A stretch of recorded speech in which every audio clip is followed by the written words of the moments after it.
श्री स्वामी समर्थ अवधूत चिंतन श्री गुरुदेव दत्त। श्री स्वामी समर्थ महाराज की जय। अध्याय 3। श्री गणेशाय नमः। धन्य धन्य ते या जगती स्वामी चरणी जयांची भक्ती त्यांची नाही पुनरावती।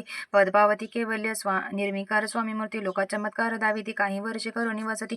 मंगळवेढे जोडिले मोहळा माझी वास्तव्य करिता पाटोळ झाले भक्त तेंतींचे सांकाले व्रत अल्पमती केवळणू स्वे घेऊन स्वामीची टोळ जाती अक्कलकोटांची अर्धमार्गावरून टोळांची मागे परतणे भाग पडे।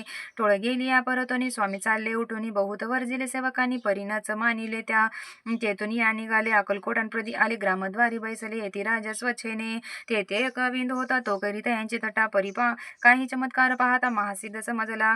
पूर्व पुण्यास्तव निश्चिंती आले चोळपाचे गृहांपती स्वामींशी जाणून ईश्वर मूर्ती चोळपा करी आदर योगयुगाधिक काही चोळपाने केले नाही परिभक्तीस्तव पाही स्वामी आले सदना ते तयांची देखून या भक्ती स्वामी तेथे भोजन करीती तेव्हा चोळपाच्या चिती आनंद झाला बहुसाळ।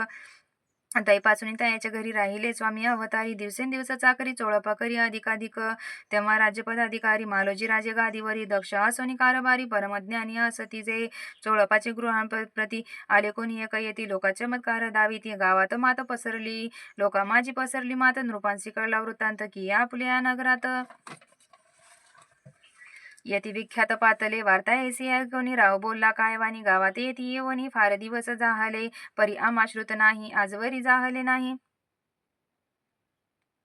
आता जाऊन लवलाई भेटू तया येतीवर्या परी ते केवळ अंतरज्ञानी ऐसी वार्ता ऐकली कानी हे सत्य तरी येऊनी आताच देती दर्शना। रावमुखातून वाणी निघाली तोची येती मूर्ते पुढे ठेली सकळ सभा चकित झाली मती गुंगली रायांची खून पंटली अंतरी स्वामी केवळ अवतारी अभक्ती पळून गेली दुरी चरणी भक्ती जडली ते सकळ सभा आनंदली समस्ते पाऊले वंदिली षोडशोपचारे पूजिली स्वामी मूर्ती नृपराये। इति श्री स्वामी चरित्र सारामृत नाना प्राकृत कथा संमत प्रेमळ भक्त परिसुत तृतीय अध्याय गोढा। श्री स्वामी राजा अर्पणमस्तु श्रीरस्तु शंभो भवन्तु।